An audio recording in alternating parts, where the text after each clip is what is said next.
Hanno preso un tombino sfondato nel centro di Padova, la vetrina a 2 passi da Piazza Insurrezione, e in un minuto rubato 800 montature di occhiali di marca, un bottino di oltre 150.000 euro.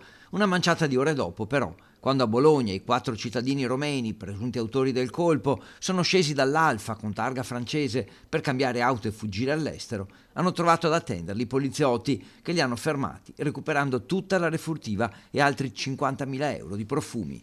Le forze dell'ordine sono state bravissime perché dopo 1 minuto e mezzo loro erano qua. Finalmente un po' di giustizia viene fatta, insomma. È il 12° che subiamo nei vari negozi, quindi diciamo che non è stato proprio una sorpresa così, però mi aspettavo che avessero portato via meno roba. Per il titolare, che ha altri negozi tra Vicenza, Schio, Sant'Orso, questo è l'ennesimo furto. Mi sembrava un negozio abbastanza protetto e invece hanno portato via una valanga di roba. Facendo un po' di conti così della serva, 160.000 euro di roba. Cioè non pochissima, perché Cartier, Jacques Marimage, tutto pezzi da 1.000 euro, Sato, Thom Browne, quindi si fa presto a fare un po' i conti, cioè c'era un Cartier da 1.600 euro. Le indagini erano partite il 17 dicembre, quando a pochi metri di distanza era stata presa di mira l'Ottica Max, 200.000 euro di bottino. Quell'auto, immortalata dalle telecamere, è stata vista rientrare in Italia 3 giorni fa, e così sono scattate indagini e appostamenti degli agenti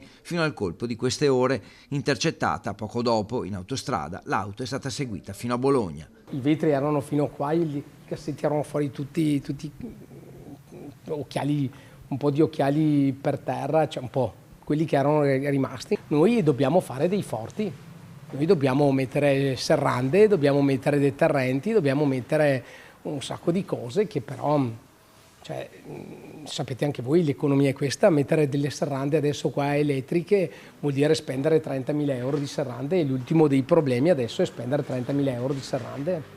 E i 4 arrestati, fra i 28 e i 44 anni, alcuni già noti per episodi simili, potrebbero essere gli autori di altri colpi tra Toscana, Emilia-Romagna, Veneto e poi quel colpo del 17 dicembre a Padova.